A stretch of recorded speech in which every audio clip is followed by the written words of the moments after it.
Hasta enero se van a empezar a recibir gente en las empresas. De acuerdo.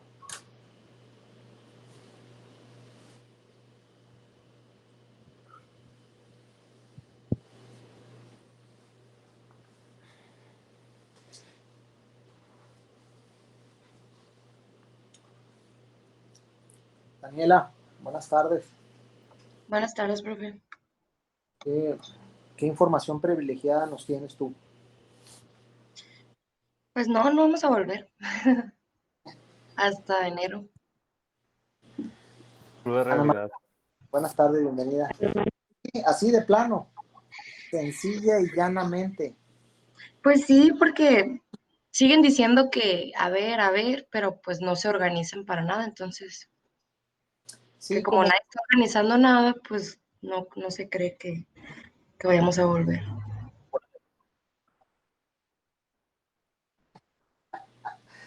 yo creo que esa es la medida prudente, creo yo, que hay que tomar, que sí se han relajado las medidas y que estamos a la expectativa de que, pues de que esto realmente fuera a la baja, pero creo que se va a dar el efecto contrario, ¿verdad?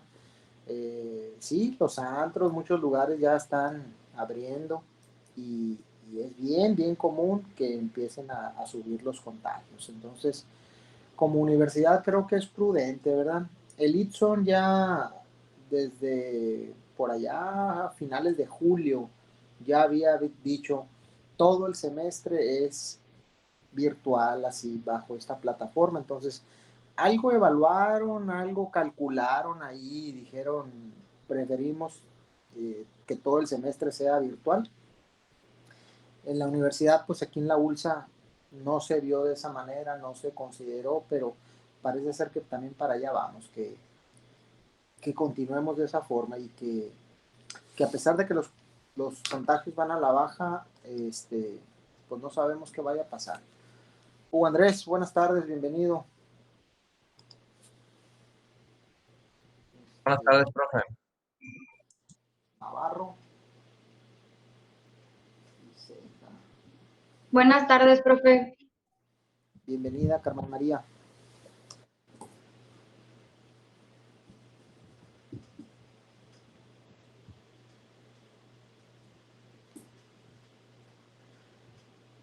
Fecha del examen del segundo parcial, jóvenes, es el 13 de octubre, de este martes que viene al otro.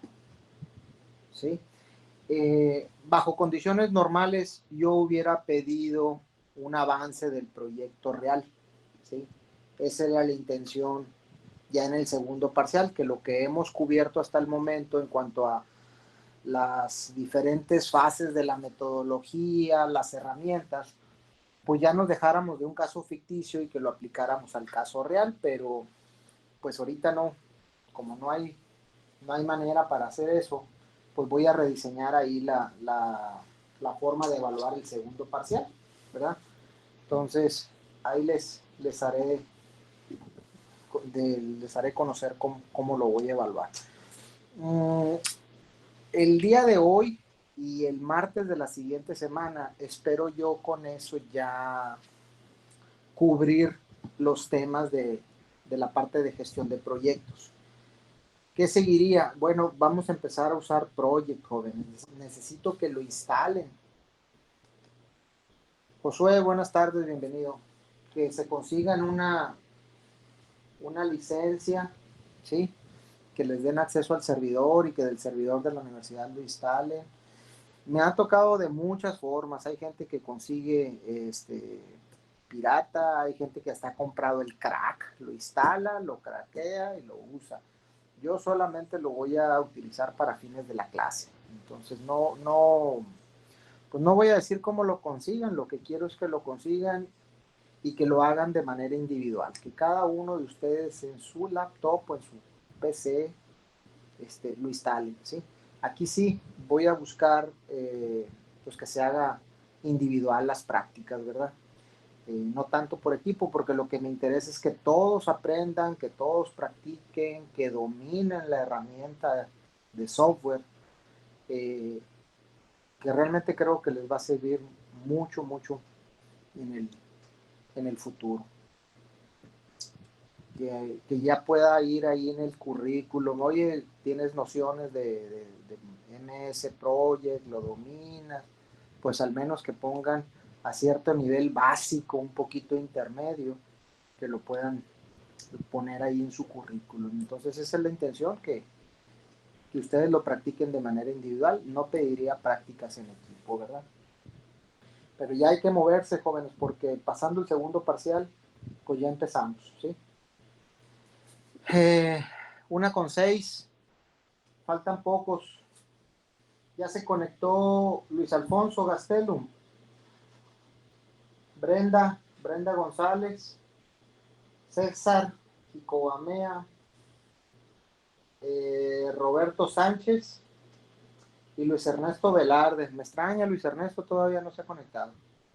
Los demás, pues ya los tengo identificados que se conectaron, ¿verdad?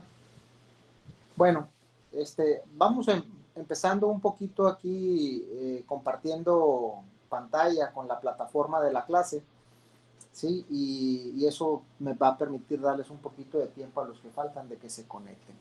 Entonces va.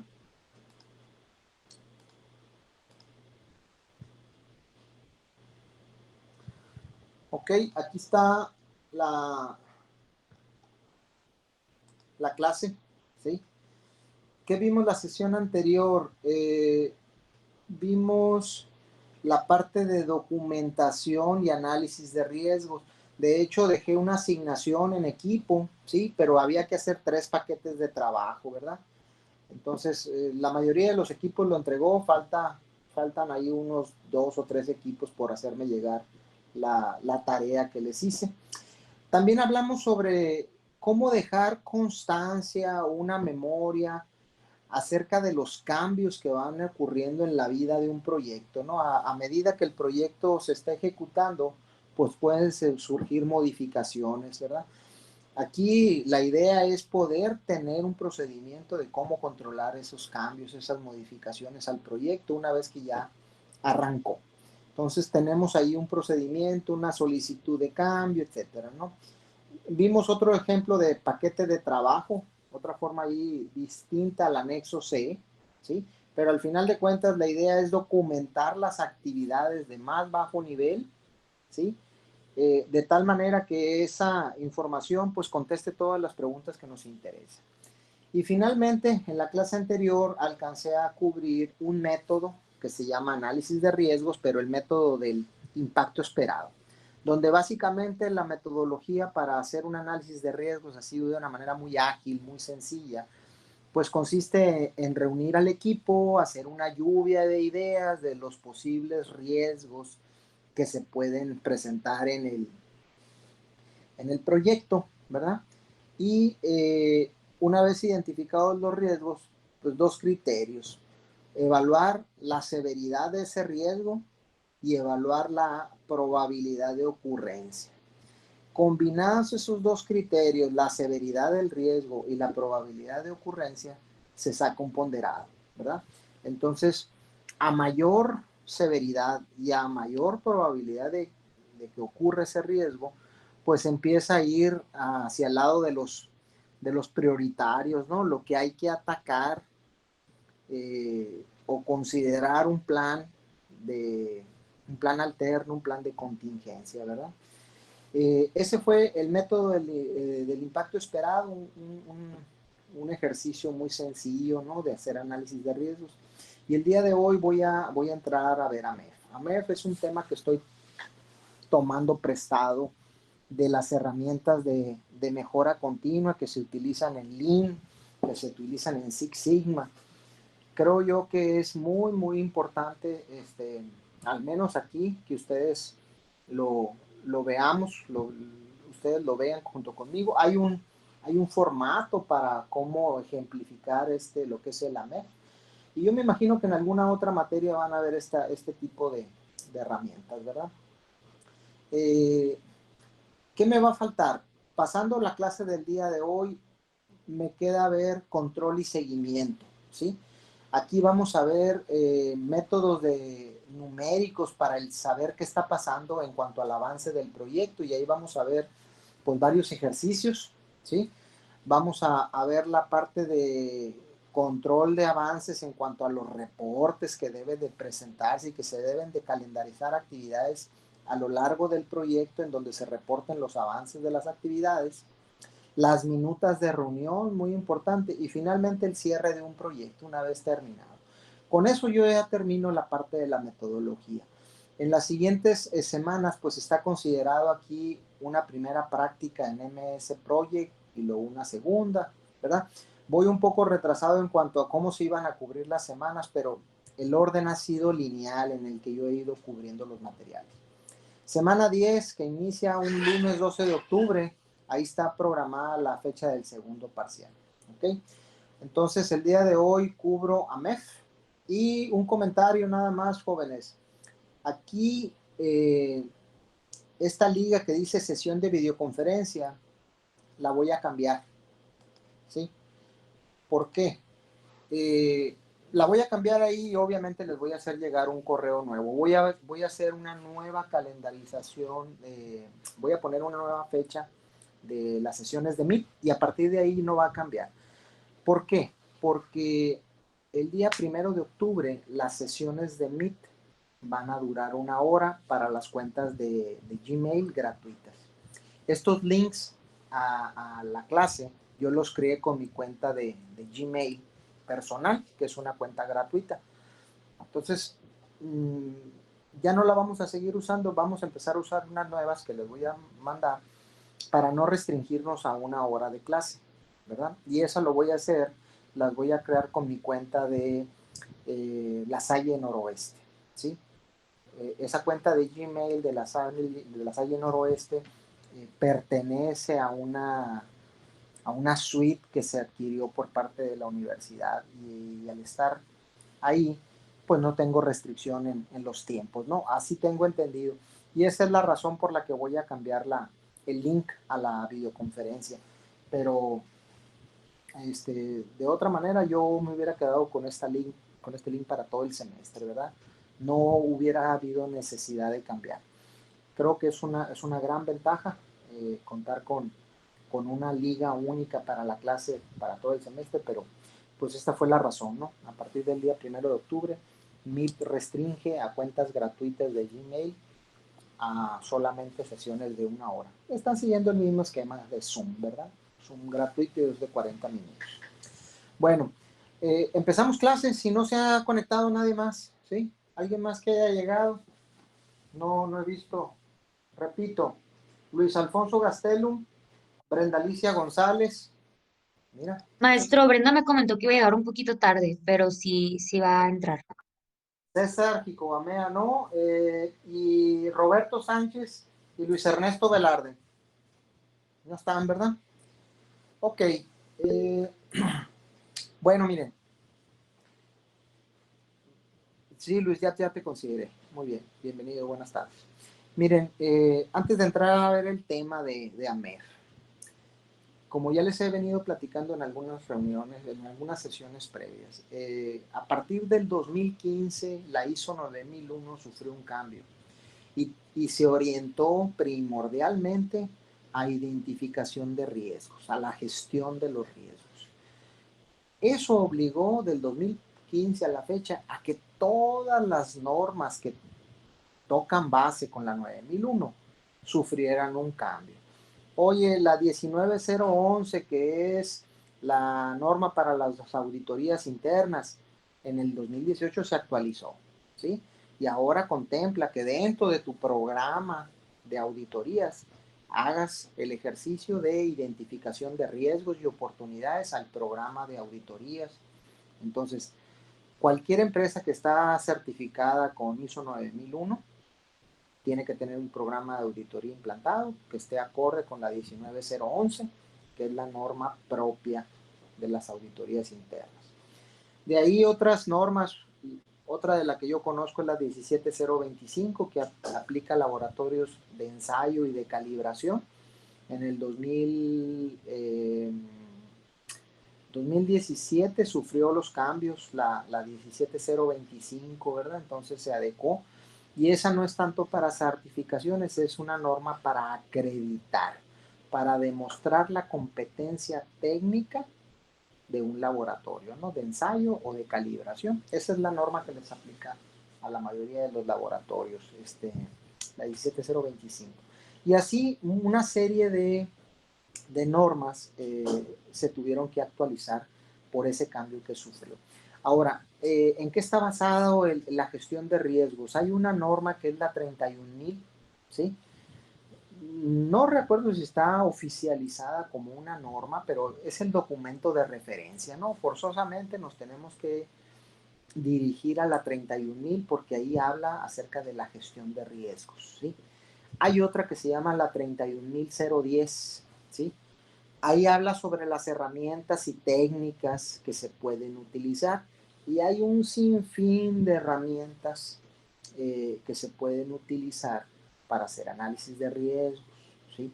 Dentro de la 31010 está mencionado a MEF como una herramienta que cumple con todo lo que pide la gestión de riesgos, que se refiere a la identificación de los riesgos, el análisis de los riesgos, la valoración de los riesgos y el tratamiento del riesgo. Entonces, es muy completa la herramienta de AMEF porque desde un principio te ayuda a que lo identifiques, lo analices, lo valores y le des un tratamiento al riesgo, ¿no? Lo gestiones. Bienvenido, Roberto, buenas tardes. Entonces, a mí me parece muy completa la herramienta, está considerada como una de las más completas.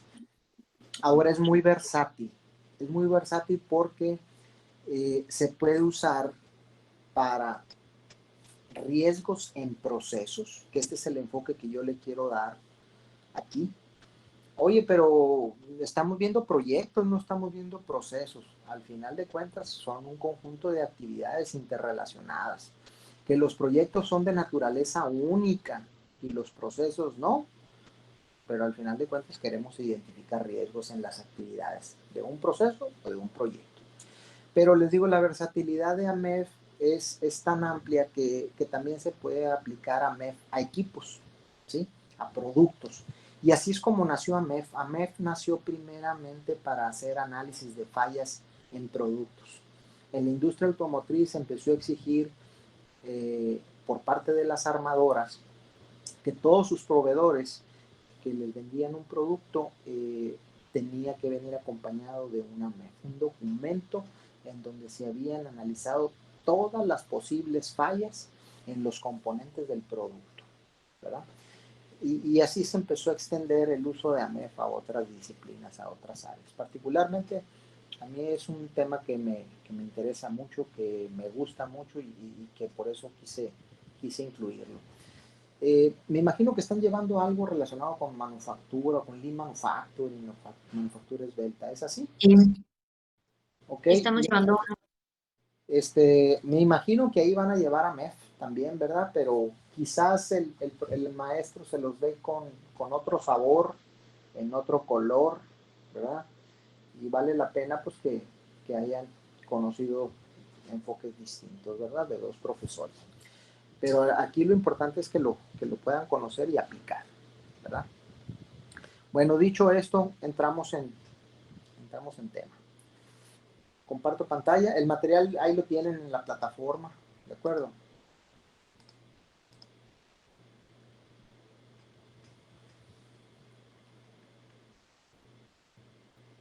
El material que les voy a estar presentando es este que está aquí en la semana 4, que dice sesión 03B AMEF. ¿Sí? Yo lo voy a presentar con mi PowerPoint, ¿verdad? Ustedes tienen ahí el documento en PDF y yo lo voy a presentar aquí en mi PowerPoint. Bueno, ¿qué significa AMEF? AMEF viene de análisis del modo y efecto de fallas. Primero que nada, vamos a tratar de hacer en este contexto sinónimo de una falla igual a un riesgo, ¿sí? Algo que puede salir mal. Vamos a tomar aquí el criterio de que si nos referimos a una falla, es igual a un riesgo, ¿verdad? Entonces la herramienta nos sirve para analizar los modos, quiere decir las formas en las que se puede presentar un riesgo o una falla, ¿sí? Y una vez que está presente una falla, un riesgo, queremos evaluar el efecto, la consecuencia. A eso se refiere. A analizar la manera en la que se pueden presentar las fallas y las consecuencias o los efectos de dichas fallas. Aquí viene, dice, análisis o AMEF es una metodología, ¿sí? Pueden llamarle metodología, herramienta orientada a prevenir, ¿sí? Anticiparnos. No es una herramienta correctiva, ¿sí? Esta es una de las razones por las cuales en la versión 2015 de la 9001 se eliminaron las acciones preventivas. Ya no se habló más de acciones preventivas porque el enfoque hacia la gestión de los riesgos es tomar un enfoque preventivo. Y en la herramienta que usamos, pues ahí poder plasmar esas acciones preventivas, ¿verdad?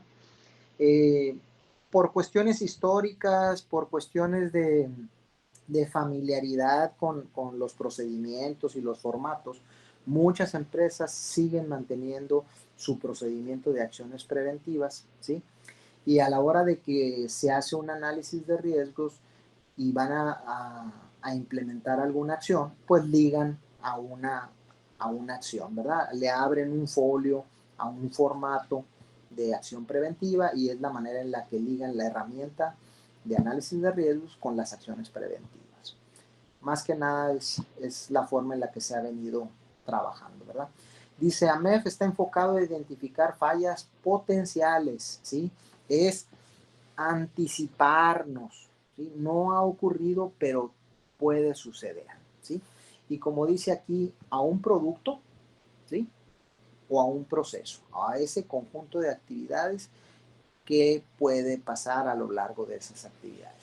Ahora aquí se explica lo que es el modo de falla. Dice, se refiere a la manera o la forma en la cual algo puede fallar, ¿sí?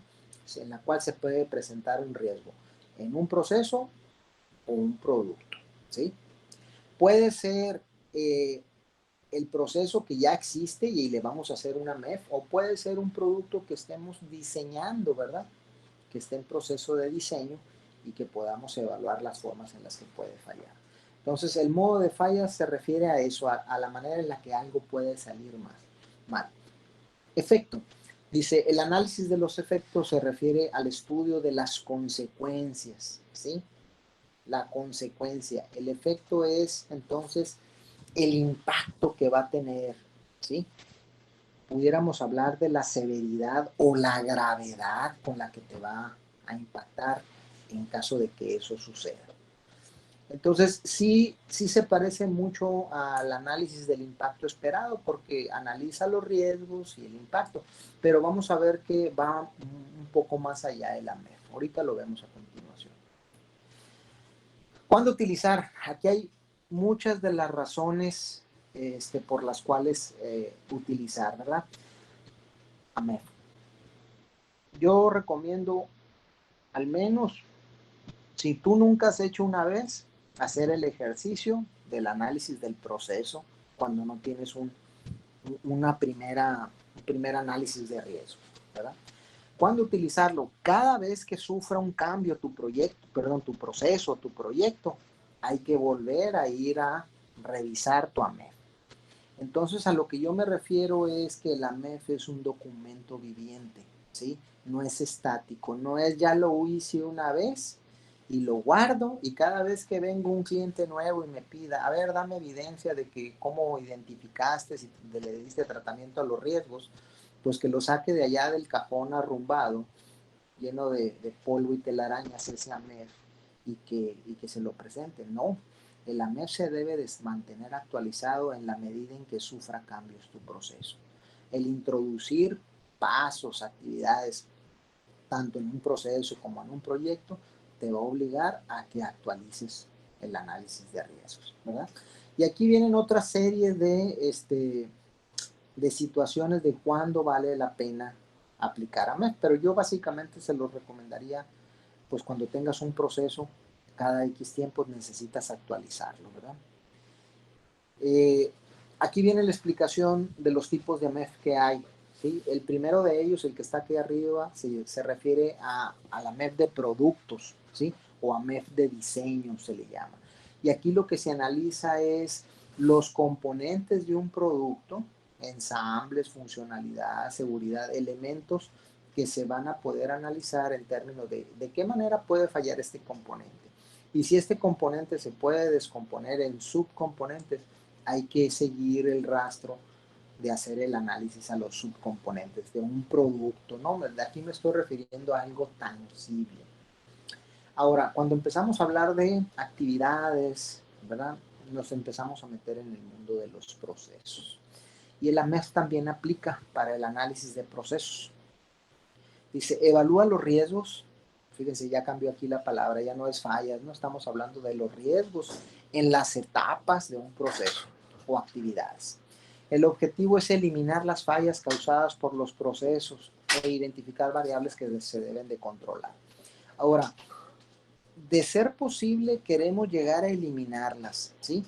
En muchas ocasiones no es posible llegar a eliminar esa falla, ese riesgo.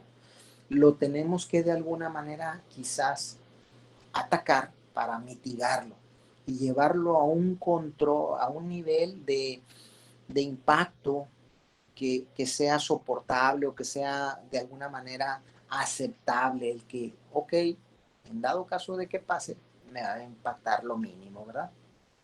Entonces, esa es la idea de hacer AMEF a los procesos, a las actividades. Esta gráfica que estoy presentando aquí viene a resumir la manera de trabajar el AMEF, ¿sí? Nosotros vamos a tomar un proceso y aquí es importantísimo que conozcamos en nivel de detalle suficiente el proceso. Es decir, si nosotros no tenemos bien un mapeo de nuestro proceso, no tenemos bien entendido el proceso, vamos a cometer un grave error si nos aventamos a hacer una MEF. ¿Por qué? Porque no vamos a haber estado considerando en detalle los pasos del proceso. Entonces, una entrada a la MEF es tener una especificación del proceso, un mapa, algo que nos describe en detalle lo que vamos a analizar. Ahora, esto se parece mucho a lo que hemos estado viendo, ¿no? En clase a una EDT, ¿ok? Y la voy a leer de arriba hacia abajo y de izquierda a derecha.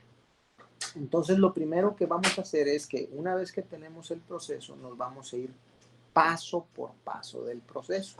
Y en cada paso del proceso vamos a preguntarnos de qué manera en ese paso algo puede salir mal, ¿sí? Puede haber un modo de falla o varios modos de falla. Y aquí la idea es invitar a todo un equipo a que proponga o que genere una lluvia de ideas identificando qué puede salir mal en ese paso, ¿okay? Una vez que identificamos uno o varios modos de falla, ¿sí? Hay que calcular o de alguna manera determinar cuál sería la consecuencia, el efecto, ¿sí? Si pasa esto, ¿cómo me va en qué me va a impactar? Entonces, el modo y el efecto, ¿no? ¿En dónde me impacta? Y ese impacto lo tenemos que calificar en términos de la gravedad. En este sentido es la severidad. Ahora, algo que de lo que a mí me gusta mucho de esta herramienta es que hay criterios muy claros para evaluar la severidad de un riesgo, ¿sí? Hay un criterio bien definido. Entonces empezamos a pasar del lenguaje de las subjetividades a un lenguaje más cuantitativo, ¿sí? Más de ponernos de acuerdo en asignarle un valor al, al impacto, a la severidad del riesgo. Entonces vamos a analizar ahorita unas tablas que nos van a ayudar a calificar la gravedad del riesgo. Entonces esta es la primera parte.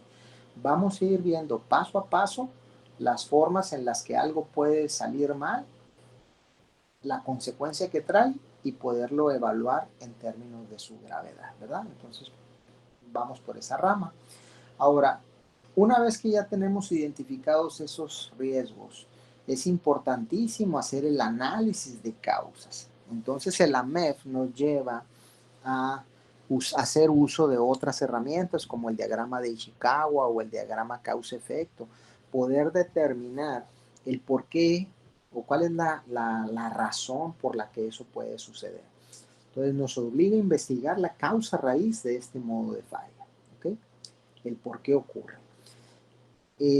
Adicionalmente a calificar la severidad o la gravedad, vamos a tratar de determinar la frecuencia con la que ese riesgo puede ocurrir, ¿sí?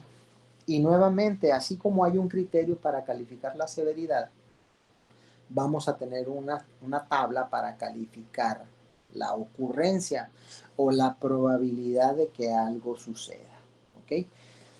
Oye, pero estamos hablando de algo que puede suceder. Bueno, a lo mejor también tenemos información histórica, ¿sí? De cuántas veces ya ha sucedido en el pasado y nos puede dar una mejor idea para evaluar esa probabilidad de ocurrencia. Puede ser que nunca nos haya ocurrido, ¿sí? Pero hay una muy buena idea acerca de que eso es fácilmente de que ocurra y que pueda ocurrir en varias veces. Bueno, se calificaría con una ocurrencia alta, ¿no? Entonces aquí también vamos a establecer un criterio semi-cuantitativo, al igual que las gravedades o las severidades, que nos ayude a darle un valor a la probabilidad de que ocurra y un valor a la severidad. ¿Okay? Entonces van dos criterios. Hasta aquí, ¿qué cosas tiene de diferente del método que vimos del análisis del impacto esperado? Pues primero, no está tan sueltas las ideas, ¿verdad? Porque en el otro hicimos una lluvia de ideas. Aquí estamos analizando el proceso de paso por paso. Entonces llevamos una secuencia, algo más identificable y observable. Además de que analizamos el riesgo y su severidad, el AMEF nos obliga a hacer un análisis de causas, ¿sí? Eso no lo tiene el método del impacto esperado. No nos lleva a analizar las causas raíz del problema. Pero sí nos ayuda a identificar o el ejercicio también contempla que evaluemos la ocurrencia, ¿no? Hasta aquí, severidad y ocurrencia, sí lo trae el método que ya expliqué. Ahora, de aquí en adelante, pues ya se empieza a separar un poquito más. Fíjense que lo que además de la frecuencia contempla en AMEF es evaluar los controles que tienes, ¿sí? Los controles para detectar ese modo de falla. Y aquí igual se van a calificar con otra tabla, ¿sí? ¿Qué tan buenos o qué tan malos son tus controles? Y entonces sí, está incluyendo un tercer criterio para poder valorar ese riesgo, ¿sí? Entonces yo les decía, los identifica, los analiza, los valora, ¿sí? Y luego le vamos a dar un tratamiento, que es la última rama de lo que está aquí a mi derecha. Pero aquí está considerando algo más, o sea, oye, ¿y qué tienes actualmente para que eso, pues, pase o no pase, o de alguna manera si pasa, pues te avise, ¿verdad? Entonces, a mí me parece que la MEF es mucho más robusto en esto, porque sí considera las acciones que tienes implementadas para detectar cuando un riesgo suceda. ¿Ok? Dejo de compartir un momento.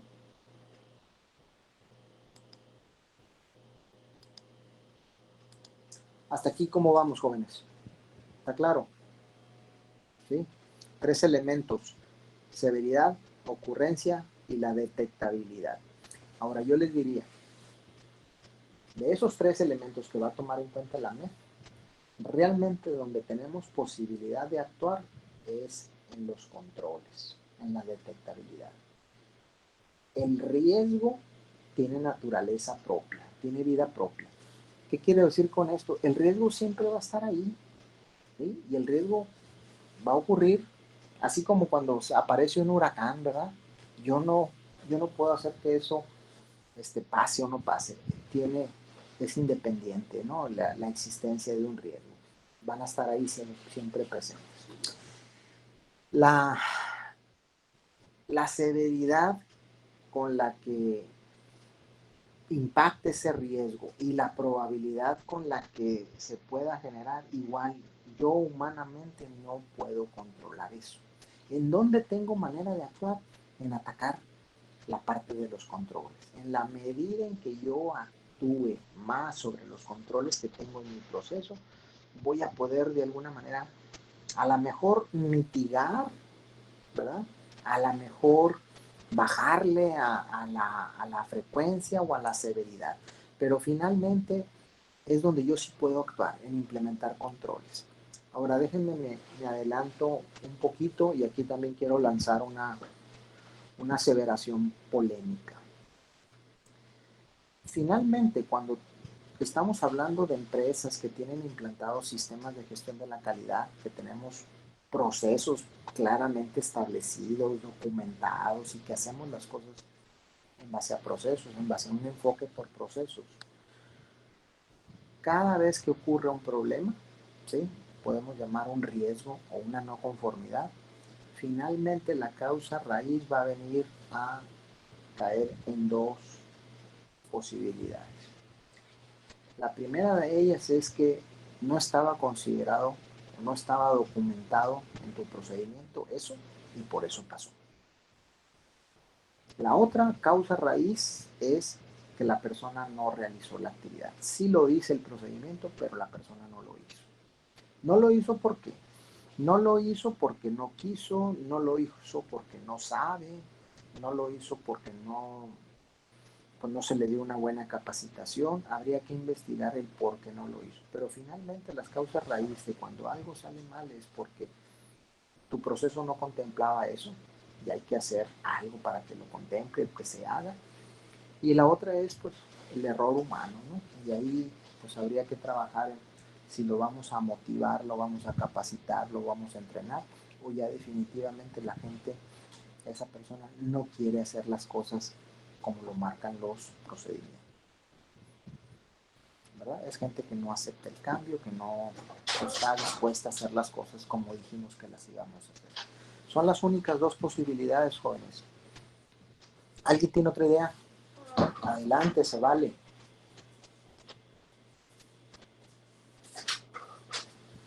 ¿Quién dice que no es así? A ver, Armando, ¿estás de acuerdo o no estás de acuerdo?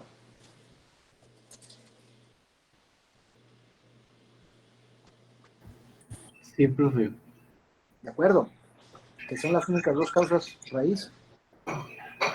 Dije, Mm, cuando tu sistema de gestión está implantado, cuando tienes identificados los procesos y documentados, si no tienes nada de eso, híjole, pues andamos perdidos en un montón de qué es y cómo si quiénes, ¿verdad? Pero las empresas ordenadas van a empezar a identificar que el problema se debió a que no lo tenías establecido o que la persona no lo hizo.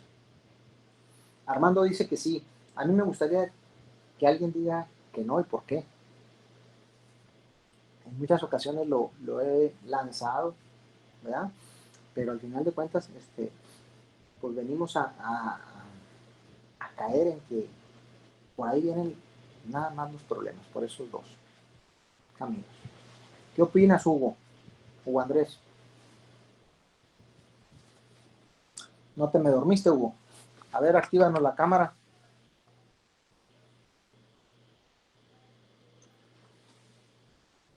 Mándenle un WhatsApp a Hugo ahí para que se despierte. ¿No?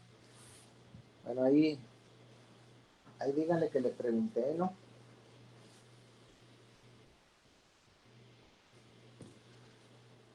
¿Quién más? ¿Alguien que no esté de acuerdo? Se vale. ¿Todo el mundo de acuerdo? Bueno, le seguimos.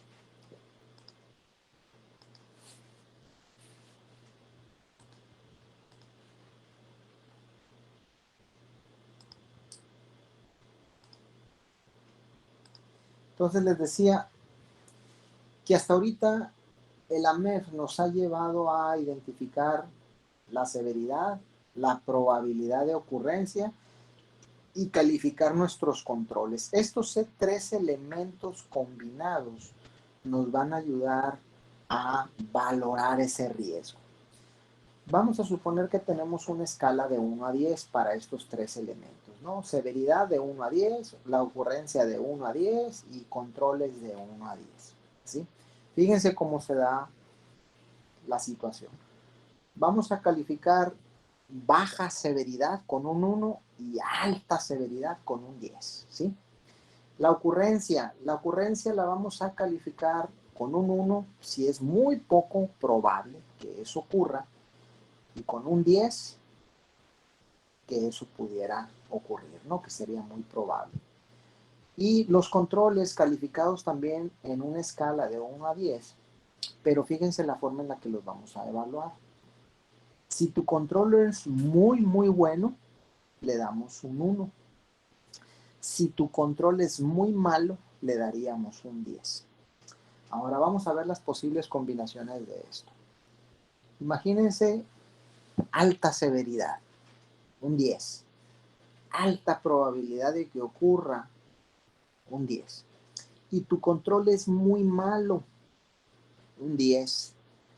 10 por 10 por 10 nos da 1000, jóvenes. Se nos va al tope la prioridad de ese riesgo.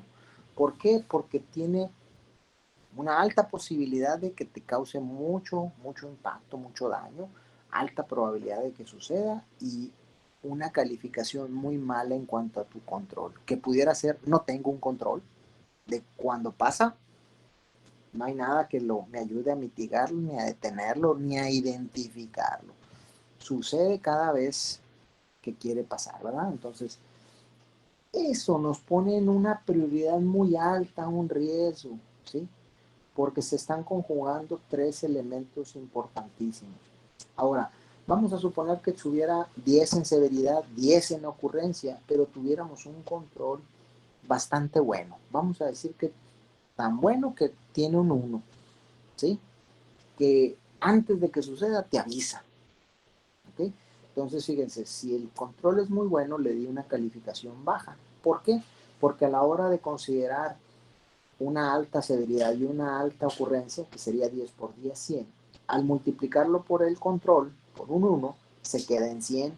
O sea que de alguna manera mi control es lo suficientemente bueno para aguantar severidad y ocurrencia de un riesgo alto. ¿Okay? Entonces, cuando tenemos estos tres elementos y los analizamos, ¿sí? Y ya podemos generar algo que se llama número de prioridad de riesgo, que es el número combinado de estos tres elementos, ¿sí? Severidad, ocurrencia y detectabilidad, es cuando vamos a poder priorizar el riesgo. Oye, los que salgan con número de prioridad de riesgo más alto son aquellos que debemos de prestarles atención, ¿verdad?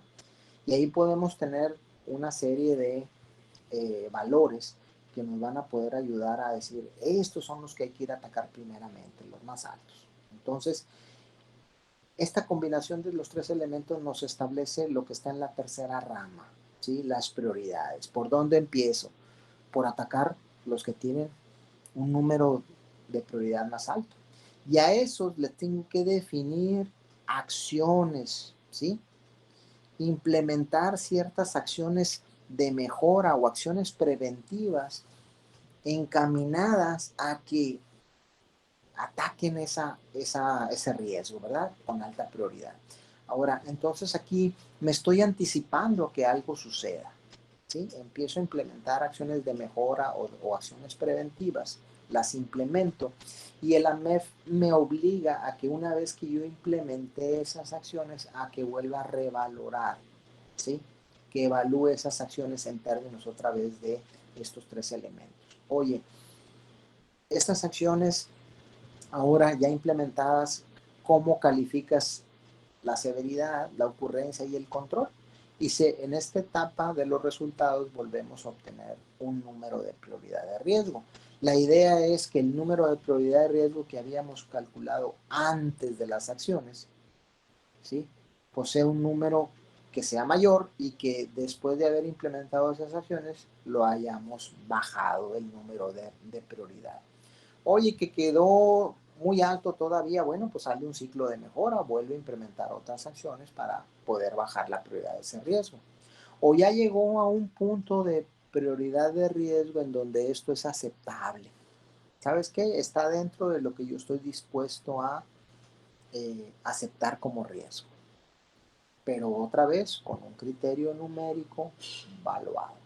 ¿Quién nos dice cuántos atacar, en qué nivel es suficiente quedarnos? Ninguna norma te lo establece.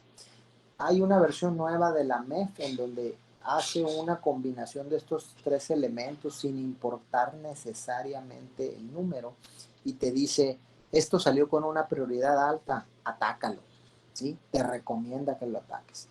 Pero en la MEF que yo voy a explicar es la MEF anterior con números de prioridad de riesgo, que a mí me parece todavía que sigue siendo muy válido, es aceptable. Hasta aquí, en términos generales, esto es la mecánica que sigue la herramienta o la metodología de la MEF.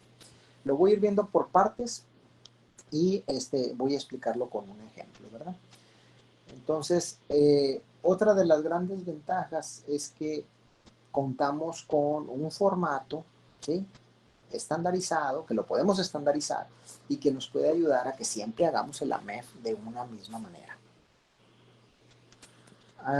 Alice, Brenda ya se conectó. Bienvenida, Brenda. Buenas tardes. Ya, profe, buenas tardes. Pues ya empezamos ahí la clase, pero pues ahí está el material en plataforma, ¿no? Para que lo revises. Sí, Bueno, muchas gracias. este formato lo voy explicando parte por parte, ¿no? Aquí hay arriba una sección de encabezado donde tenemos la información del proceso que estamos analizando, cuando lo analizamos, etcétera. Y luego viene la sección hacia abajo a manera de tabla, ¿sí? Si nos orientamos del lado izquierdo, tenemos la primera parte que es los pasos del proceso, analizar el modo de falla, la severidad, el análisis de las causas, la ocurrencia.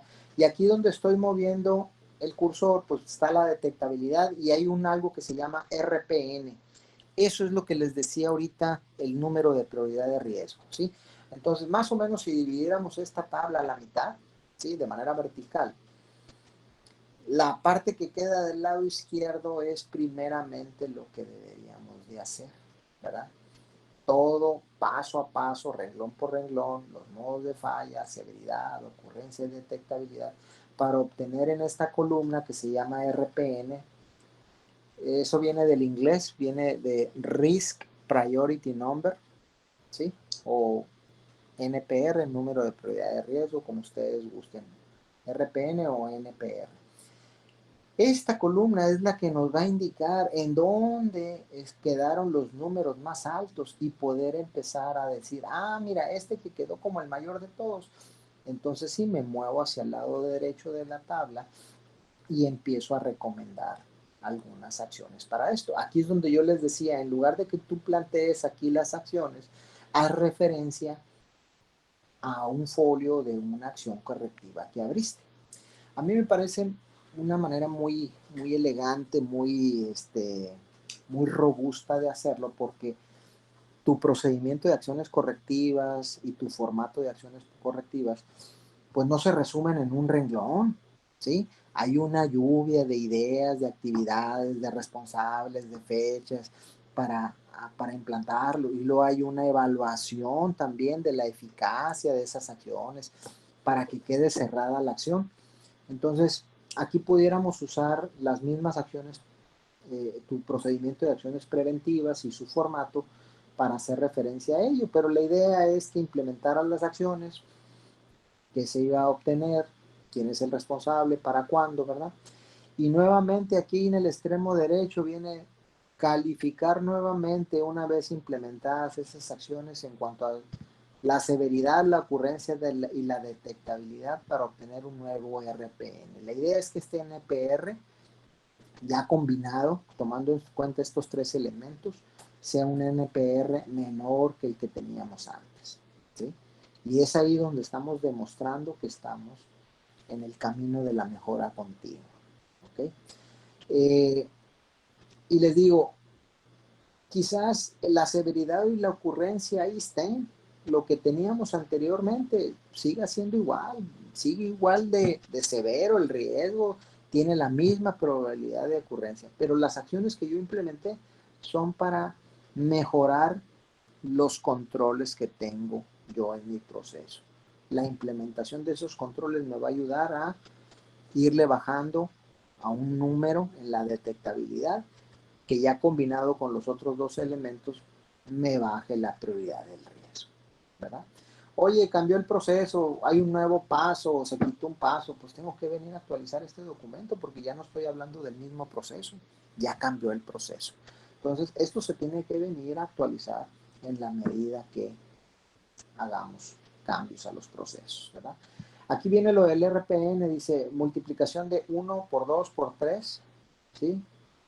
Y aquí está el 1 que es severidad, el 2 ocurrencia y el 3 detectabilidad, ¿verdad? Es así como se calcula un RPN. Eso es lo que vamos a ver a través de un ejercicio.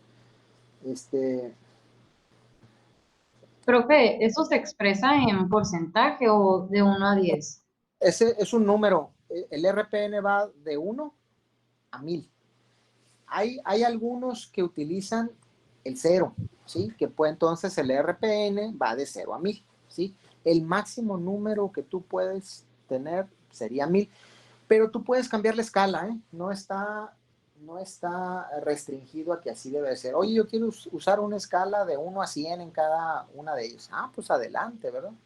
O puedo cambiar mi escala de 1 a 5 también.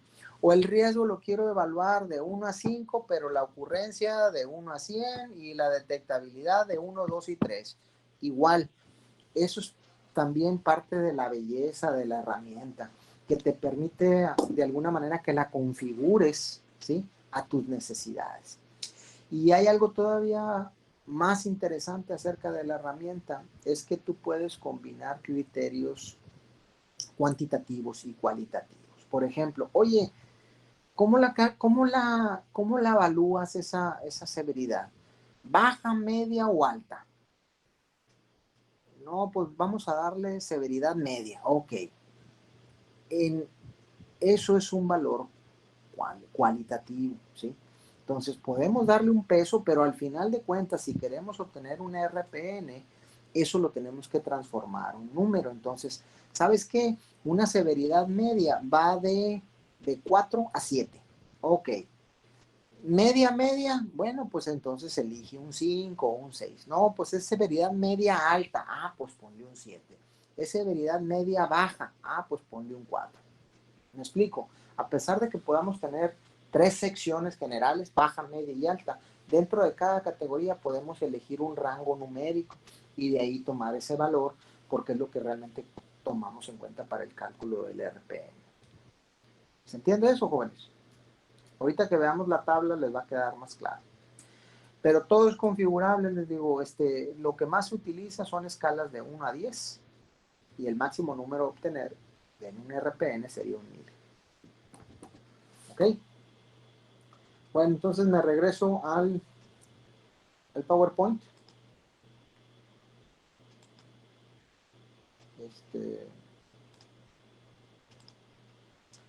Y aquí viene, pues, lo que estaba explicando. La información del documento, ahí en el encabezado. Viene una primera sección, les digo, que es, pues, el análisis del modo de falla, ¿no? Que contempla paso a paso, ir viendo de qué manera puedes fallar y el efecto que va a tener. Y ese efecto calificarlo en términos de severidad. Luego viene la parte de análisis de causas. Oye, ¿y esto por qué puede suceder? Y calificamos la ocurrencia, ¿no? La probabilidad de ocurrencia. Luego viene el análisis de los controles, ¿sí? Y en este análisis de controles, pues es conocer qué tenemos implementado en nuestro proceso como actividades, ¿verdad? Pasa sin ver. Si el riesgo sucede, ni cuenta nos damos. Y allá al rato viene el cliente a quejarse de que algo sucedió con el producto, con el servicio que dimos, ¿verdad? Entonces, ya considerado severidad, ocurrencia y detectabilidad, viene valorar el riesgo. ¿sí? Considerando esas tres cosas y con eso obtenemos un número de prioridad de riesgo, nivel de riesgo. Y luego ya viene la implementación de un plan de acción para aquellos que nosotros consideramos necesario atacar. Entonces la herramienta no nos dice todos los riesgos que ya valoraste los debes de atacar. No, no es necesario. La organización debe de decidir a partir de qué punto hacia arriba, ¿sí? En el RPN es importante atacarlos.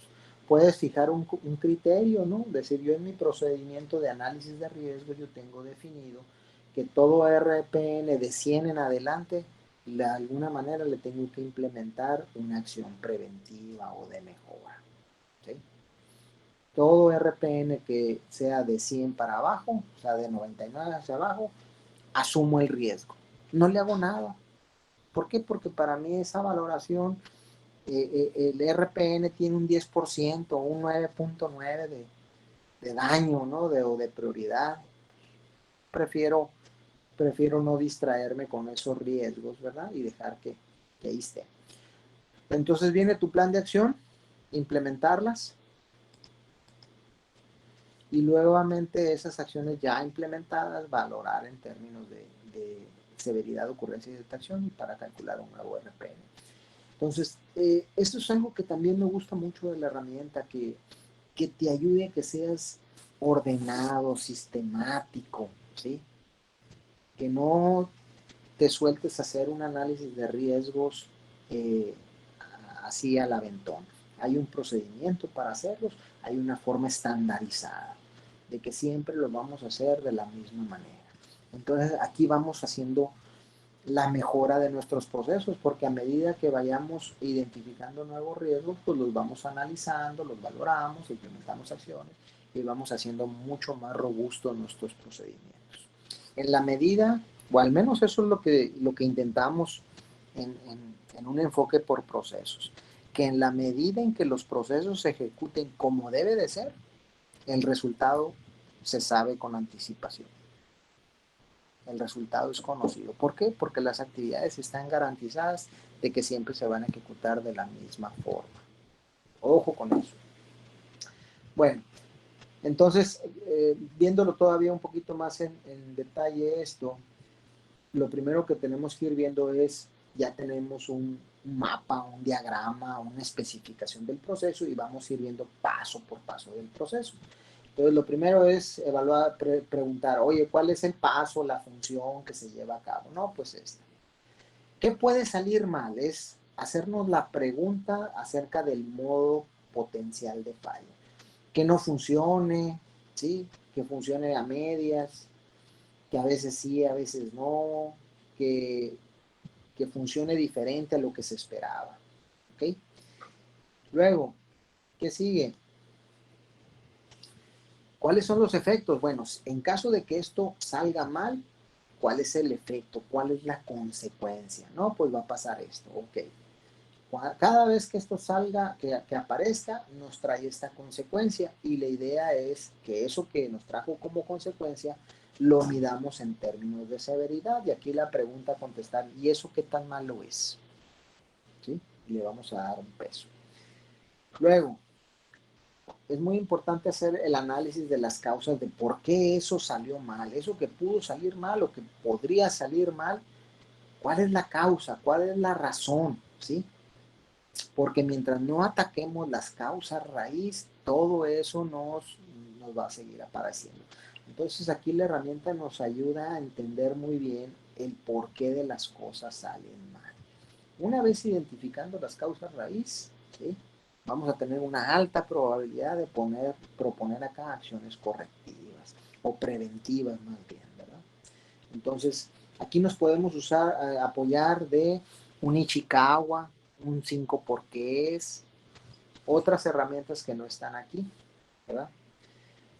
Ahora, luego viene el planteamiento de la posibilidad de con qué frecuencia eso sucede, ese riesgo. ¿Ok? ¿Cómo se detecta? En ese paso, ¿hay manera de saber qué sucedió? ¿Hay manera de de saber o no, de detectarlo, de prevenirlo, pues qué tan bueno es tu control. Y ese control se califica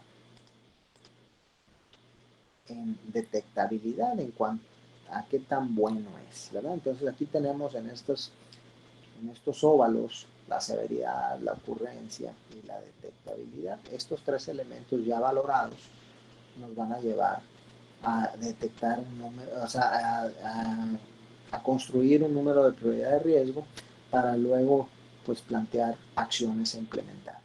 ¿Qué podemos hacer? ¿Ok? Pero les repito, debemos de priorizar estos RPN. No se trata de que todos los ataquemos, sino los más altos de acuerdo a un criterio. ¿Qué acciones implementamos en base a lo que podíamos hacer? ¿Qué fue lo que hicimos? Y nuevamente poder medir un nuevo impacto en términos de esos tres elementos que hemos estado mencionando. ¿Sí? Y luego el proceso de mejora continua, ¿ya lo llevamos a un nivel de riesgo aceptable o podemos ir sobre un siguiente ciclo de mejora? Entonces, en algunas organizaciones, cada vez que hay una no conformidad, resultado de una queja de un cliente, resultado de una auditoría interna, ¿verdad? Además de implementar las acciones correctivas, pues es muy sano ir a hacer una refrescada al análisis de riesgos de por qué sucedió eso. Una queja, una no conformidad, ¿verdad? Incluso si tú haces una acción de mejora para cambiar un proceso, un procedimiento, pues igual tienes que venir a refrescar tu AMES. Y en dado caso de que no haya habido necesariamente cambios, vale la pena al menos una vez al año en tu revisión por la dirección darle una refrescada al análisis de riesgos, ¿verdad? A través de revisar, oye, hay riesgos nuevos que no estaban antes, ¿verdad? Porque eso puede suceder. Mis procesos siguen siendo los mismos, ¿sí? Sí, pero en este año se presentó la pandemia. Ah, bueno, era un riesgo que no existía antes. Y ahora hay aquí algunos pasos en el proceso que necesito que se deben de modificar o mejorar, etcétera. Continúo. Voy a ver un ejemplo, ¿sí? Aquí ya viene detallado elemento por elemento lo que ya expliqué, ¿sí? El modo de falla, las causas, los controles, ¿sí? La prioridad, el plan de acción y la evaluación. Pero esta es la metodología, sí, oye, son muchos pasos, en realidad son muy obvios, ¿no? Redundan en lo que ya expliqué. Aquí es importante trabajar en equipo, ¿sí? Muy, muy recomendable hacer en equipo el AMEF. Oye, ¿y quiénes deben de formar parte del equipo? Todas las personas que de alguna manera tienen que ver en el proceso, que participan en el proceso. Un representante de cada paso del proceso, ¿sí? Oye, pues es que este proceso lo tengo en el turno de la mañana, en la mediodía, y en la tarde y en la noche. Son 3 turnos. Bueno, pues agárrate a alguien en cada paso del proceso de los diferentes turnos, ¿sí? Y forma un equipo, ¿sí? Obviamente, pues hay que clarificar el proceso, conocerlo en detalle, qué se hace y cómo se hace. Y entonces sí empezamos a seguir el AMEF, identificar los modos potenciales de falla, la consecuencia o efecto, calificar su severidad, análisis de causas, luego evaluar la ocurrencia, identificar qué controles hay y su nivel de detección, es decir, evaluar esa detección del control. Y sobre esos 3 elementos, pues determinar la prioridad del riesgo para luego generar las acciones, ¿sí? Y evaluar nuevamente. Entonces, pues aquí a lo mejor pudiéramos incluir esta parte, ¿no? La parte de reconocimientos, de ahorros, de lo que sea necesario. Pero, pues básicamente es el orden que he seguido en de arriba a abajo y de izquierda a derecha sobre cómo se utiliza el AMEF. Bueno, aquí viene un ejemplito, ¿sí? Dice, paso número 1, formar un equipo. Vamos a suponer que pues incluimos a todas las personas involucradas en un proceso que se llama extrusión de bolsa, ¿sí? ¿Quién es el líder? ¿Quiénes son los miembros del equipo? Este proceso es un proceso que se sigue para una familia de productos, ¿verdad? bolsas para equipo médico, cuándo se elaboró, cuándo se actualizó, etcétera, etcétera. Entonces, el proceso que vamos a analizar se llama extrusión de bolsa, ¿sí? Primeramente, vamos a ir de izquierda a derecha, ¿no? Y vamos viendo paso a paso el proceso, el modo, el efecto y la severidad. Entonces, vamos a suponer que este proceso inicia con un paso que se llama embobinado, ¿sí? En el paso número 1, embobinado, ¿sí? Es lo que se hace ahí y la pregunta es, oye, ¿qué puede salir mal? ¿Cuáles son los modos de falla? Pues sabes que en el paso de embobinado pueden aparecer dos modos de falla. Se puede presentar lo que es el velo de flama, ¿sí? Y partículas desprendibles. Ah, ok, entonces este paso, fíjense, ya tiene dos situaciones bajo las cuales pueden ocurrir riesgos. A cada uno de ellos habrá que darles el seguimiento, seguir el hilo de el efecto, la severidad, bla, bla, todo hacia la derecha, ¿verdad? Entonces vamos a tratar de seguir una hebra, una de estas, ¿sí? Entonces, paso del proceso, los modos de falla, ¿sí? Y el efecto, vamos a suponer que elegimos el modo de falla velo de flama, ¿sí? Si se presenta el velo de flama dentro de este paso, ¿qué consecuencias tiene? Bueno, es que eso ocasiona que aparezcan marcas o colores en el negativo de la bolsa, ¿sí? Ese es el efecto, la consecuencia de que se presente el velo de flama. Ok. ¿Y qué severidad tiene ese velo, sí, esas marcas en los colores en el negativo de la bolsa, ¿sí? El efecto se calificó en cuanto a severidad con un 6. Ahora sí, veo la tabla de severidad. Oye, ¿qué significa un 6? Bueno, aquí está. Tenemos definido una escala para la severidad de 1 a 10. Fíjense, el 1, nulo, ¿sí? Severidad dice, el problema es imperceptible y no genera problemas para el proceso ni para el cliente interno o externo. El modo de fallo no tiene ningún efecto. Ok, eso pudiera ser ponerle un 1 o hasta quizás pues ponerle un 0, pero pues un 0, pues si tiene 0, ¿para qué lo pones, verdad? Vámonos al otro extremo. Vamos a suponer que la severidad es muy alta. ¿Cuál es el número más alto? Aquí tenemos definido un 10, ¿sí? Fíjense que aquí están los criterios no numéricos o criterios cualitativos. Estos son los cuantitativos. Aquí estamos hablando de un 10 de algo muy peligroso. ¿Qué significa muy peligroso y que lo evaluemos con un 10? El problema afecta de manera significativa al cliente externo. Ha afectado varios procesos y se generan retrabajos para corregirlo. El proceso se debe de repetir. Aquí hay una explicación todavía más profunda. Puede poner en peligro al operador, al técnico o al equipo. El incidente afecta a la operación o la no conformidad segura del producto con la regulación del gobierno. El incidente ocurrirá sin alarma. Eso significa una severidad de 10 clasificado como muy peligroso. Y aquí tenemos los términos intermedios, ¿sí? En este ejercicio, la marca o color en el negativo de bolsas se calificó con un 6. Bueno, un 6 aquí dice la severidad es moderada. Eso significa un 6 moderado. El problema genera retrabajos considerables, se ocasionan retrasos y se afecta el desempeño de otros procesos.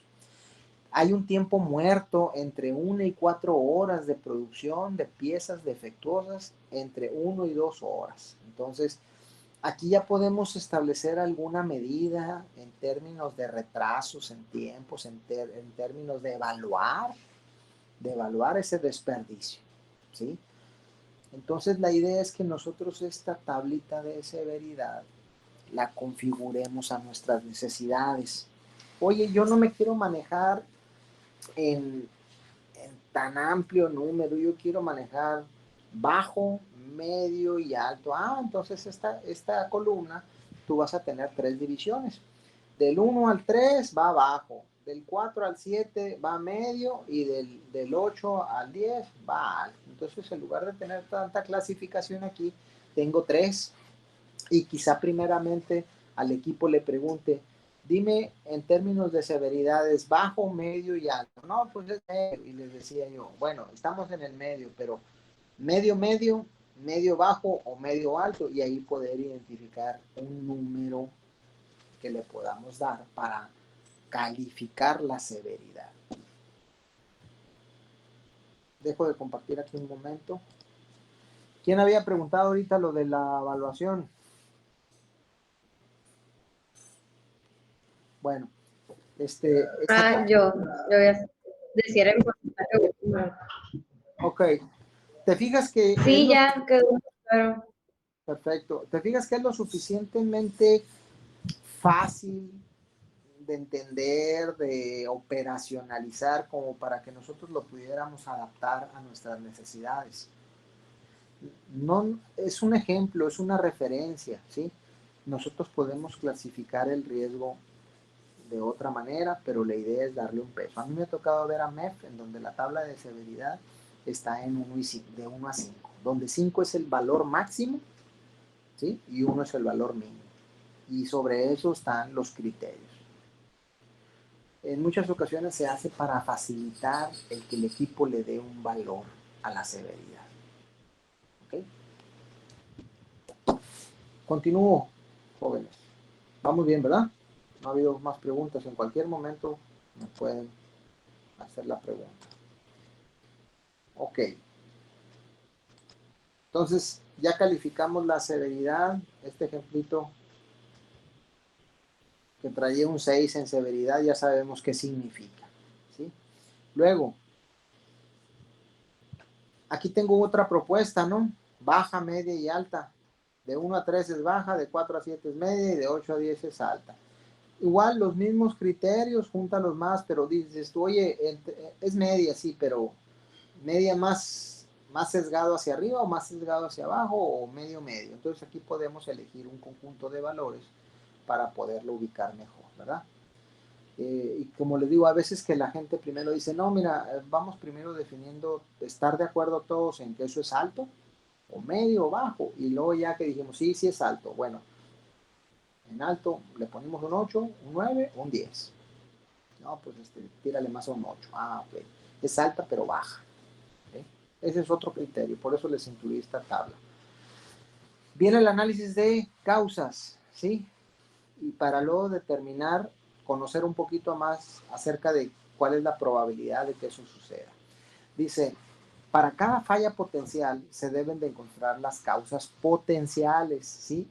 Para luego estimar la frecuencia de ocurrencia. Y aquí podemos hacer uso de herramientas como son los Ichikawa y 5 porqués. Yo me imagino que ustedes conocen esas herramientas. Si no, andamos mal. Que a estas alturas del partido, en séptimo semestre, ustedes no conozcan lo que es un diagrama causa-efecto o diagrama de Ichikawa, ¿sí? Y una herramienta de análisis que se llama 5 porqués. Pero en dado caso de que si no lo conocen, con todo gusto ahí tengo material que les puedo compartir para hacer esto, ¿verdad? Entonces la idea es identificar la o las causas raíz con algunas de estas herramientas. Ya hay otras, ¿no? Pero estas son de las más sencillas de utilizar. Y la idea es plasmar ahí la causa. Y luego poder valorar la frecuencia. Aquí viene el ejercicio. Dice, oye, ese velo de flama, ¿sí? La causa de que se presente el velo de flama que tiene como consecuencia marcas o colores en el negativo de la bolsa y que ya dijimos que tiene severidad 6, la causa es que hay un desgaste en la embobinadora. Por eso aparece eso, porque con el paso del tiempo se va desgastando la embobinadora. Ah, ok. Y conociendo la causa, calificamos aquí la ocurrencia, ¿sí? Y le dimos un 3 a la ocurrencia. Oye, ¿qué significa un 3? Bueno, pues vamos viendo la tabla, el criterio. Fíjense, nuevamente ocurrencia va de 1 a 10, ¿sí? Donde 1 dice, eso es algo que te va a ocurrir allá cada 3 años. Un 1 es, pues algo muy, muy lejano en el tiempo, ¿verdad? Y un 10, algo que te puede estar ocurriendo cada hora. Oye, mi proceso, fíjate que es un proceso tan rápido que aquí yo me puedo dar cada segundo, se me puede presentar el problema, ¿sí? A lo mejor un proceso de esto que hacen aquí las empresas en el parque, ¿no? Que es inyectar el pellet, lo que es un plástico fundido en un molde, ¿verdad? Y poder hacer los mangos de los rastrillos. El proceso ese es súper rápido, ¿no? Se funden las bolitas de plástico, se inyectan en ese molde, ese molde está a cierta temperatura y luego el molde se abre, ¿no? Y salen los mangos de los rastrillos. Y eso está ocurriendo cada 5 segundos. Oye, pues mi tiempo de ciclo en este proceso es en segundos, no en horas, ¿verdad? Entonces yo le pudiera aquí cambiar el criterio de qué tanto ocurre. Pues esto, un 10 para mí es que ocurre cada 5 segundos, no cada hora, ¿verdad? Pero aquí tenemos la escala de 1 a 10, en donde 10 es una alta frecuencia y un 1 una baja frecuencia. Y aquí están algunos criterios, ¿verdad? Un 1 cada 3 años, un 10 cada hora, ¿verdad? Y aquí dice una falla cada hora y acá una falla cada 20,000 horas. O sea, ¿qué significan esos 3 años? Pues más o menos tú estás trabajando 6,000 horas al año, ¿verdad? Entonces esa falla se presenta cada 20,000 horas, ¿sí? La falla se ha presentado una sola vez, por ejemplo, acá en el extremo de los unos. Y acá arriba dice, la falla específica representa el 50% o más del tiempo de paro del equipo, ¿sí? Que esto representa que la máquina se detenga de su tiempo disponible un 50%. Eso significa un 10. Aquí le dimos, en este riesgo que estamos analizando, le dimos un 3, ¿sí? Una vez que identificamos la causa, estimamos una ocurrencia de 3, que significa, eso pasa cada año, cada 5,000 horas. La falla específica representa más del 0.5% y menos del 1% del tiempo de paro del equipo. Ok, entonces esto sucede con esa frecuencia y le dimos un 3. Ok. Aquí hay otra escala para la ocurrencia, muy baja, baja, media y alta. 1 y 2, muy baja. 3 a 6, baja. De 7 a 8, media. Y de 9 a 10, alta. Entonces, puedes simplificarlo, ¿verdad? Y aquí otra vez elegir en cada una de estas categorías, ¿está en el centro, o está hacia arriba, o está hacia abajo dentro de esta categoría? Entonces, yo lo he usado mucho en la práctica esto, ¿no? Estas tablitas son de las que hemos adaptado para poder hacer más fáciles las reuniones donde se facilita hacer un análisis de riesgo, ¿no? Sin andar teniendo que tener un tablón de este tamaño. Bueno, ¿qué sigue? Evaluar los controles. Y la pregunta aquí es, ¿cómo se previene o cómo se detecta actualmente en el proceso? Y esa identificación del control lo vamos a calificar en términos de detectabilidad, es decir, qué tan bueno es ese método, ¿verdad? Entonces, aquí tenemos el ejemplo que ya vimos que tiene severidad 6, ocurrencia 3, y el control actual. Pues mira, tenemos un programa de revisiones programadas, o sea, hay un calendario, está revisando los componentes del equipo, hay un mantenimiento preventivo, ¿sí? Que se lleva de la embobinadora, que está planeado X cantidad de veces en el año, el mantenimiento preventivo, y además tenemos certificación de entregas, es decir, que antes de que se pueda ir al siguiente paso del proceso o que se pueda entregar al cliente, tenemos un control de certificar que tomamos un muestreo, evaluamos y vemos si trae errores o no. Entonces, pues hay una serie de controles establecidos que nos pueden ayudar a, pues, no dejar pasar eso, ¿verdad? Vamos a ver cómo se calificó la detectabilidad. A esta detectabilidad se le puso un 2. Acuérdense que aquí el criterio es inverso. A mejor control le damos una calificación menor. a un control más deficiente lo calificamos de manera más alta. ¿Por qué? Porque a la hora de que lo combinemos con un número alto en severidad de ocurrencia, el RPN tiende a ser más grande y es lo que queremos, ubicar riesgos altos, ¿no? Valorados en esos 3 elementos para poderlos atacar, ¿ok? Entonces aquí fue un 2 en cuanto a detectabilidad. Oye, ¿qué significa un 2? Bueno, pues vamos viendo por qué este conjunto de controles que tenemos establecidos en el proceso nos llevó a decidir una detectabilidad de 2. Y aquí tenemos nuevamente de 1 a 10, ¿sí? Y tu detectabilidad es muy baja. Lo puedes calificar entre 8, 9 y 10. Si tu control tiene una detectabilidad muy alta, dale un valor bajo, ¿verdad? Un 1. Fíjense, el criterio va aquí, detectabilidad muy alto, alto, medio, bajo y alto, ¿verdad? Perdón, muy bajo. Y aquí viene la explicación de qué significa eso. Nosotros valoramos este control con un 2 y dice, el control está en 2, una detectabilidad alta. Dice, el problema puede surgir y es detectado en un 100%. Sin embargo, no se elimina la posibilidad de que se afecte al cliente interno o externo. O sea, lo vas a alcanzar a detectar, pero ya sucedió. La idea es que al detectarlo, una vez que sucede, pues puedas actuar, ¿verdad?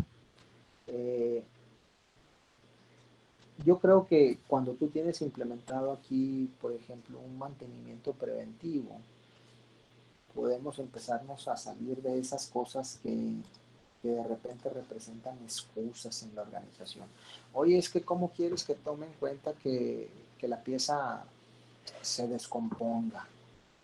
Oye, es cierto, toda pieza en un momento dado se desgasta, se rompe, se quiebra, ¿verdad?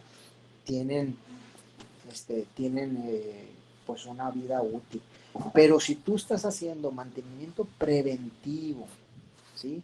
Programado, antes de que la pieza se quebrara, antes de que la pieza fallara, tú pudiste haberte dado cuenta de que ya era momento de cambiarla, ¿sí?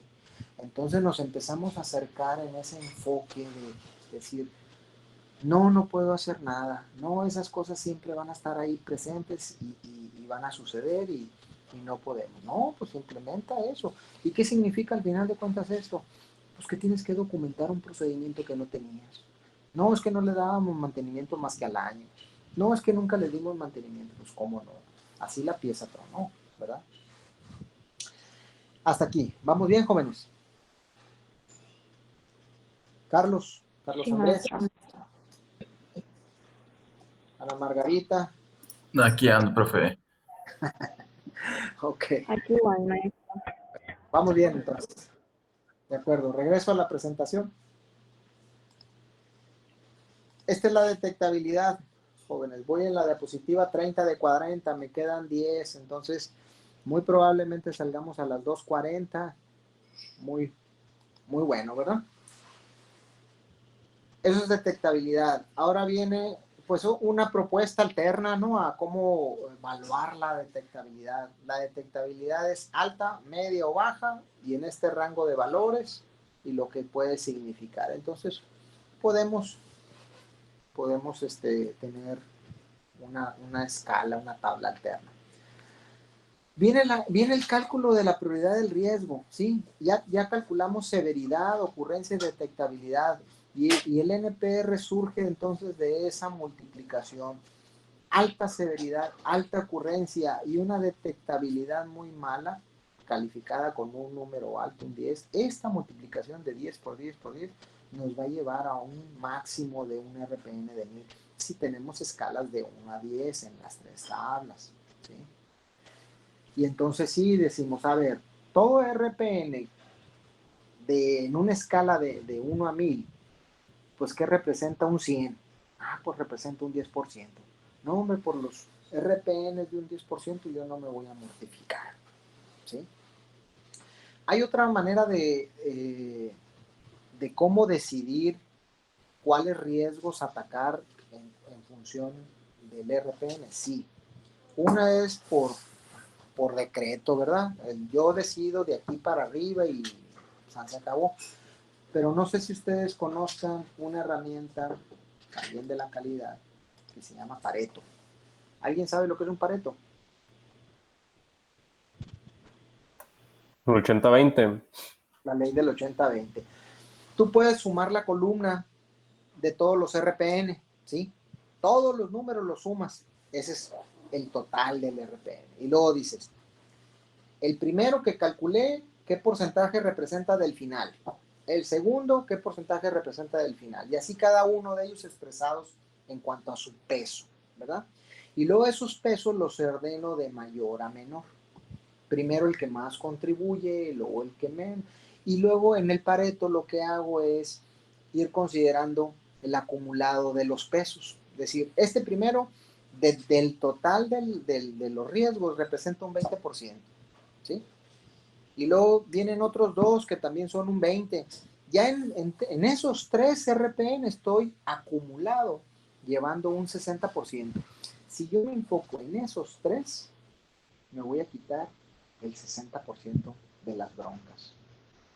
Entonces me enfoco en atacar los 3 más altos que representan un alto porcentaje del monto total. La ley del 80-20 significa enfócate en aquellos que te contribuyan al 80% de la métrica, ¿verdad? Cuando llegues ahí, que pueden ser en muchas ocasiones 2 o 3, pues enfócate en resolver 3 en lugar de todos, ¿verdad? Entonces, aplicar un Pareto aquí a nivel de elegir qué RPNs voy a atacar, puede ser por criterio, puede ser por un Pareto, y esa fue una de las modificaciones que le hicieron a la MEF en la versión siguiente, en donde ahora jugaron con las combinaciones y ya no necesitamos tener necesariamente un RPN.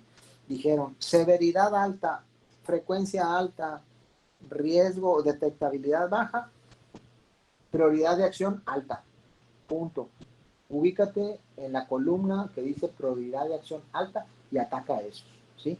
Ya no hay un número, hay un criterio, ¿sí? Entonces, yo creo que se puede seguir usando el RPN o se puede seguir usando la tabla, o ya se puede empezar a usar una tabla de la nueva versión que se llama prioridad de acción, ¿sí? Pero al final de cuentas la idea es atacar esos riesgos que tienen el mayor impacto posible en el análisis que estamos haciendo. Bueno, continúo.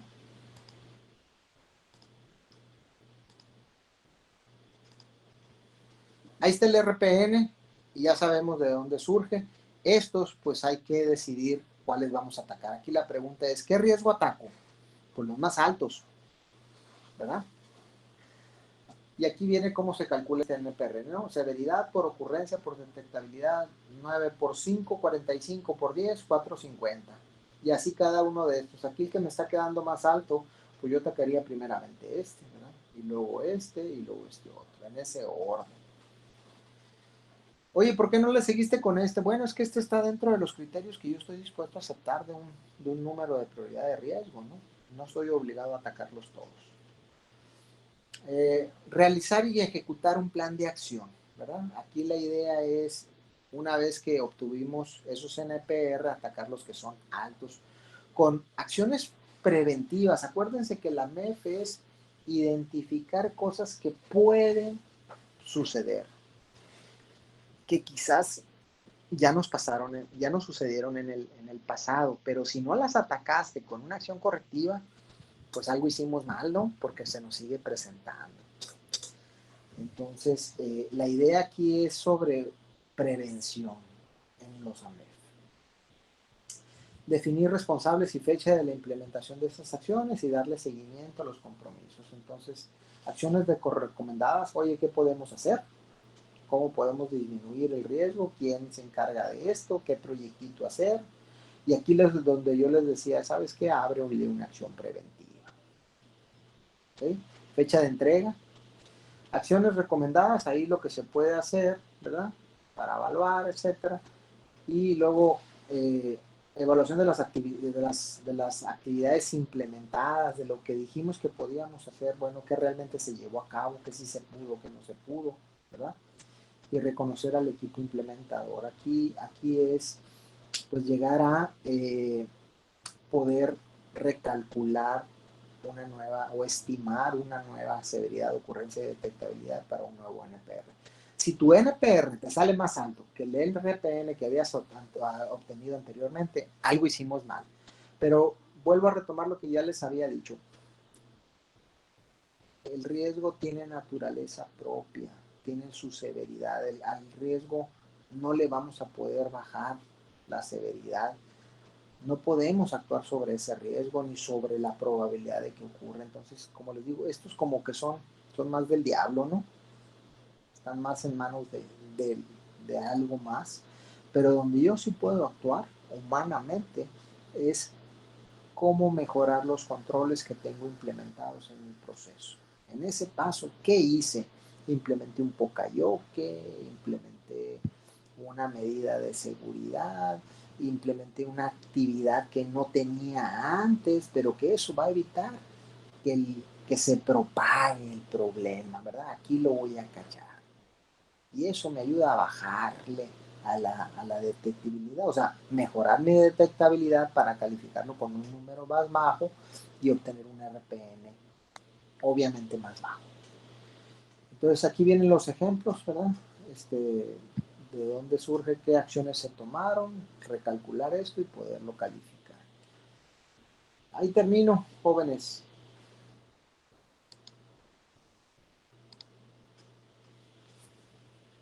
¿Qué opinan de la MEF?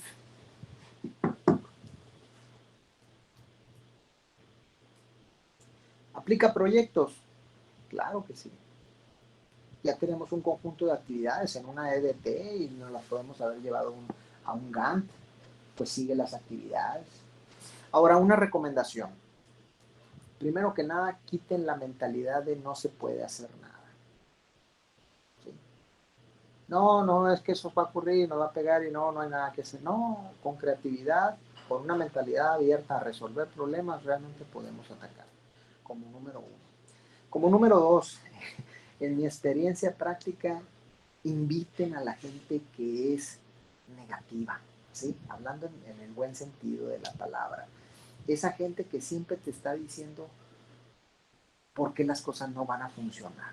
Que cuando tú quieres implementar una mejora, un cambio, siempre es gente detractora que va a buscar la forma en cómo eso no funciona. Esa gente aquí en el AMEF es valiosísima porque es la gente que te va a hacer fallar las cosas. Es la gente que te va a trampear, ¿verdad? Bienvenidos ellos, analizando paso a paso. Oye, aquí, ¿cómo harías que esto fallara? No, pues yo nomás le firmo, pero no esto. O no, yo hago esto, yo haría esto. O yo pongo el número y después veo si me cuadró. Híjole. O primero hago y al final documento. O sea, la gente de ese tipo tiene mucho que aportar y es mucho de lo que podemos aprender y plasmar en una MEF para hacer procesos robustos. Robustos es que aguante a los embates de los riesgos, ¿sí? Que tu proceso pueda seguir trabajando a pesar de. Y en ese tenor estamos, ¿no?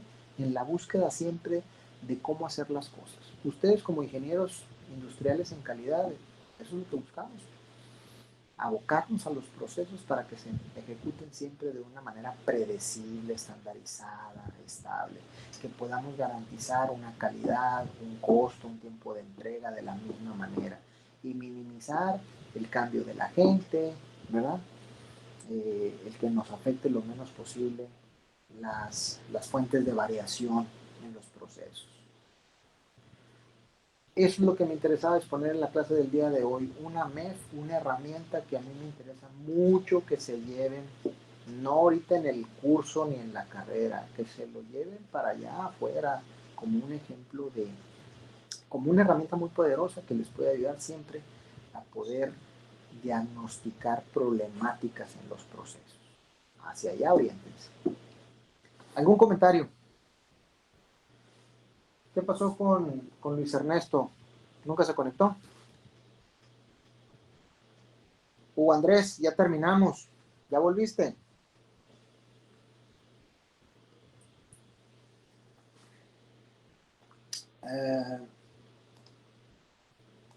¿Por qué están tan callados?